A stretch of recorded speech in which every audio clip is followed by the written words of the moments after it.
Welcome to the Excel Still More podcast. I am your host, Chris Emerson. I'm here to encourage you in your walk with God. Thank you for joining in. Today's podcast is sponsored by a wonderful company, Creation to Revelation. This group of Christians believe it is extremely important that we teach the Word of God to our kids. They have original graphic illustrations from the beginning of the Bible to the end, featuring the beautiful and consistent presence of Jesus throughout. You can explore all of that at creationtorevelation.com. I am so thankful you're here, so let's get started.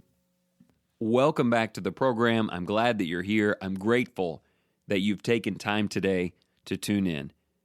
Today's episode is particularly fresh, maybe is the right word. It is set to release on Monday morning, August the 9th at 5 a.m. I am currently recording it on Sunday night, August the 8th, and it is 9:12 p.m. This is kind of unusual for me. Probably in 160 episodes, this has only happened 3 or 4 times. I try to space things out a little better and get them done ahead of time because, as you know, I do not like stress or having things facing up against a deadline. I will say tonight, I'm not particularly stressed. It was a great day here at Lindale, and there was a lot going on that prevented this episode from being recorded earlier. All throughout last week, we had a great gospel meeting here with Jacob Hudgens. He did marvelous work. In the middle of the week, I flew out to St. Louis and drove over to KZ, Illinois, and preached 3 nights and just was incredibly uplifted by that experience. Well, all of that, combined with flying back home and making sure both of today's sermons were ready to go, has put me in this predicament. However, I truly believe in the providence of God, and that sometimes things don't happen when I wanted them to. They don't happen in my time, but they do happen, and they happen to the glory of God, and they happen His way and in His time. And that's the title of today's episode. I will tell you exactly why in a moment. I am convinced that God is working a great many beautiful things, wonderful things, helpful things, righteous things into your life and into mine that happen in His time. And when we live by faith and we look for that timing and our eyes are open to His beauty, it will reveal itself to us. So let me explain where all of this is coming from. I already had the topic ready to go for tonight, but then something happened late this evening that changed my mind. Something small to someone who might be looking on, but something that had an important emotional impact on me, and it makes me want to encourage you to look for those same things. After I preached tonight, because it is the second Sunday night here in Lindale of the month, we have a singing. Our brother Tim Stevens leads us in a singing. We sing some of our favorite songs. He teaches us some new ones. And so tonight we did that for about an hour after worship. I was supposed to be sitting over there in the bass section, but instead I went to sit down beside one of my new friends. His name is Preston. He's 21 years old, but he has a great many special needs and handicaps. His ability to communicate is extremely limited, but he has taken a liking to me and me to him. Every time I see him, there's this huge smile on his face, and he comes up and wants to give me a hug. And so I was sitting next to him. It was our first time to get to sit together in any kind of worship, and he was just staring at me, smiling the entire time I was singing. He also had noticed that both of our shoes were the same color, and he kept pointing down saying, "Same." And I would touch his shoe with my shoe. And honestly, it was just really great. Near the end of the singing, I noticed another friend a couple of rows in front of me. Her name is Jennifer. She's 38 years old. I call her my little sis. She is Down syndrome and has all of the limitations of that, but she's really quite sweet. And she turned back to look at me, and I motioned for her to come over. And so she came back and sat next to me, and I had Preston on my right. We were tapping shoes, and I had Jennifer on my left, and she was nestled up against my shoulder with her head. When we got to the final song, Tim asked if we would all stand to sing together, and we did. And that song was In His Time. Do you know that song? It's amazing. Let me read you just a few of the lyrics. In His time, He makes all things beautiful in His time. Lord, please show me every day, as you're teaching me your way, that you do just what you say in your time. It was right about that point at the end of verse 1 that Jennifer grabbed a hold of my hand tightly and leaned up against me on one side, and Preston pushed his left shoe against my right shoe and looked at me with the biggest grin on my right side as we began to sing those words again. In your time, you make all things beautiful in your time. Emotions started welling up inside of me as I was looking at these two souls, and I was thinking, they are beautiful. They are innocent. They are kind. They are loving. You might look at them and see the limitations in their lives, and Preston in particular is riddled with those. And his mother and family labor daily to take care of him. And you would say the same for Jennifer's mom and grandmother. And yet, these are the most pure, undefiled, beautiful people that God has ever made. They both love me. It is a huge privilege for them. They were giddy that we were all standing there, the three of us singing together. But I'm going to be straight up honest with you. In that moment, I felt like the most blessed person in the room. Their spirits, their hearts, their smiles are beautiful right here, right now, today. And Lord willing, I will know them for weeks, months, years to come. And every single time I walk in that church building, Jennifer will come up and give me a bear hug, and Preston will stretch out his arms to the best of his ability and wait for me to come and hug him. These are incredible, complete upside, only by the goodness of God friendships that I hope to maintain for a long time. And then in eternity, what is true for us all is most easily recognized with Jennifer and Preston. In eternity, all of the limitations, all of the handicaps, all of the struggles will be laid aside, and in God's great eternal time, their purity today will live on in spiritual, eternal, blessed, and fully capable minds and bodies. I love them, but tonight, standing there singing that beautiful hymn with them, I felt like I needed them.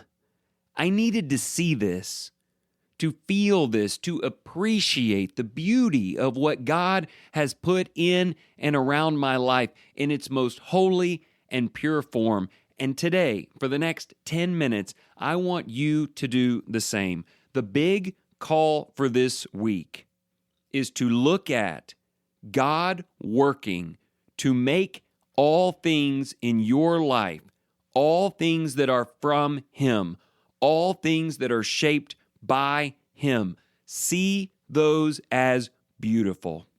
This week is not a week of complaining. It is not a week of voicing disappointment or being negative. This is a week to see the beautiful things that God has made for you.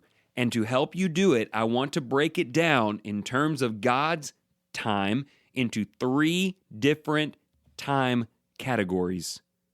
Number 1, right now, today. Some of God's timing to bring things into your life that are wonderful, things that are holy, things that are good or beautiful, you don't have to wait for that. It's right there in front of you. I want you to see it. What are things that God has already made amazing in your life and in His time? Is it encouraging godly friends that you can trust? Is it your children or your spouse or some intense blessing that you've been praying for that now exists in your life? Do you know how easy it is to point out the ugly things?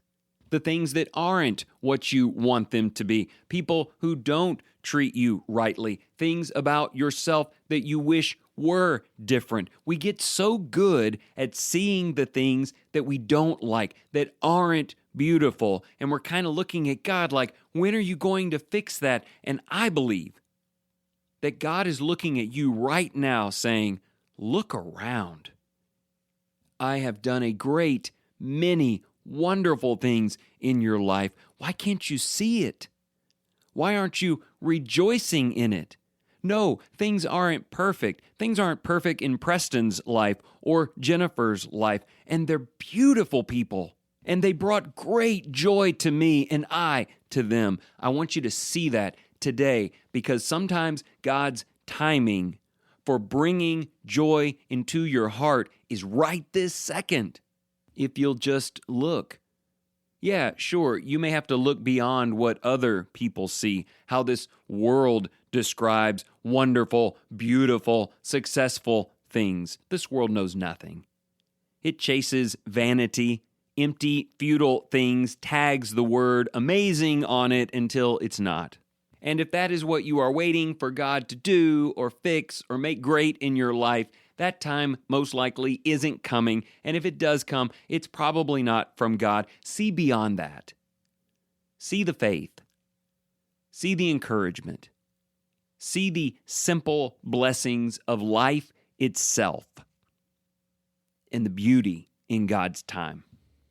Now, you might be thinking there are things that could be beautiful, that could be better, and right now they're just not where I want them to be. All right, so let me talk to you about another time frame for God.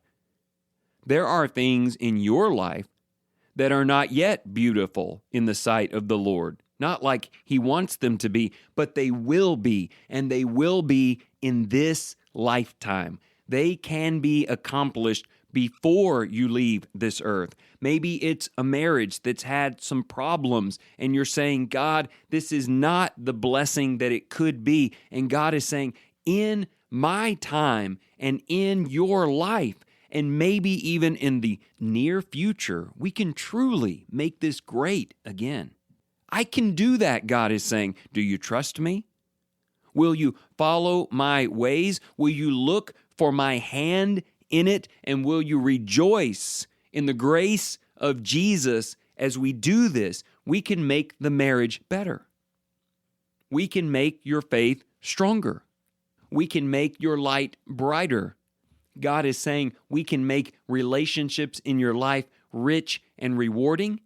We can make your self-esteem and image positive, hopeful, maybe even thankful for who God has made you to be. Some of those same people I described in my first point, people who can't see the beauty of what is, for all of the things they don't like, if you ask them to telescope that out, what's life going to be like a month from now? What's your marriage and home life going to be like 3 months from now? What's going to be the condition of your health or your connection to Christ? They might say, well, it's not that great today, and maybe it'll get better, but I just can't see it.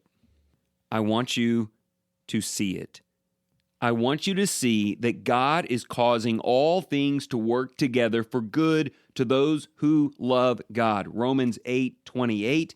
And while that may not be every tangible, physical thing that the world values, it does mean better things for you.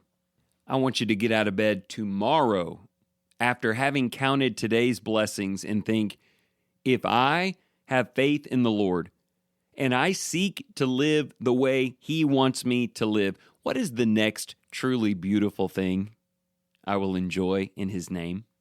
What is the next thing that has broken that will soon be repaired? What is the next thing, like Preston or Jennifer, that the world might not see for what it really is, but that I will see as greater than anything else? So I hope you get what I'm saying. Count your blessings today and be thankful, but also be hopeful for what is coming and what can happen. You live and I live in the palm of the Almighty Creator God who loves you. And to me, that's a pretty exciting prospect. But then, of course, there's one more time frame, isn't there? God will make all things beautiful in His time. That time will be after this life is no more.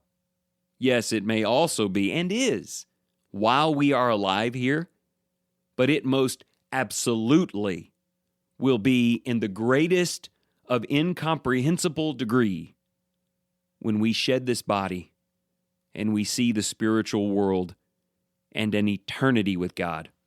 I was thinking that sitting there next to my two friends, thinking they're so happy right now. And I'm happy with them, and they have no idea. And then I paused and thought, nor do I.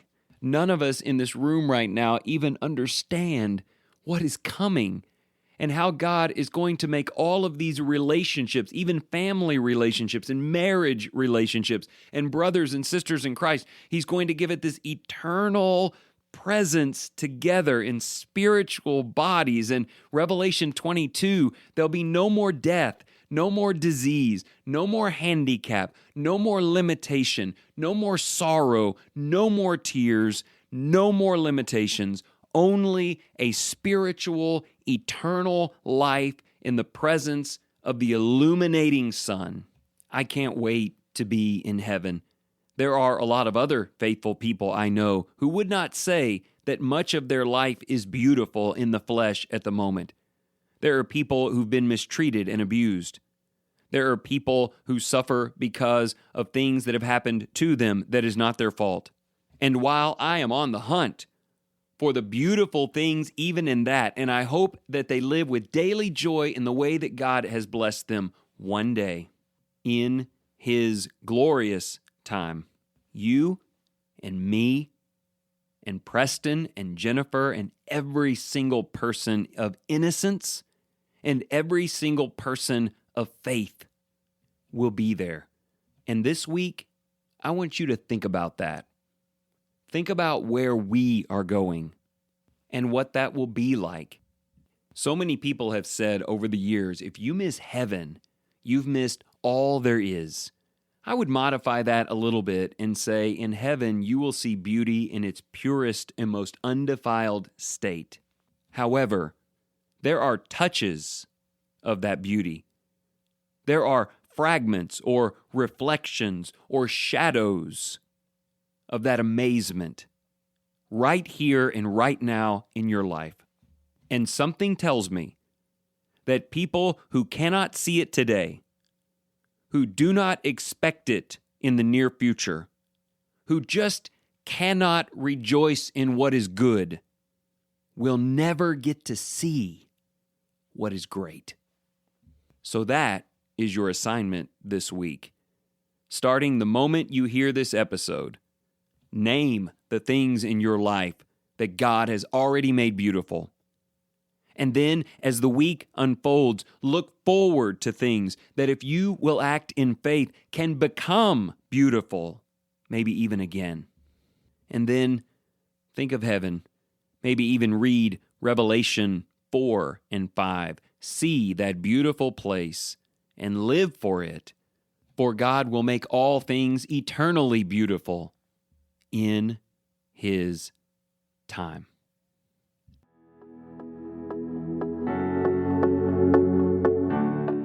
Thank you so much for joining in today. If you enjoyed this program, consider sharing it with your family and your friends. As always, you can go to excelstillmore.life to sign up for the email, order the 3-month journal, or just catch up on old episodes.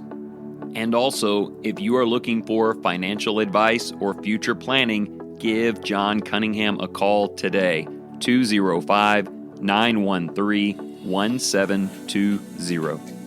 And remember this, whatever you choose to do today, in the name of the Lord Jesus, excel still more.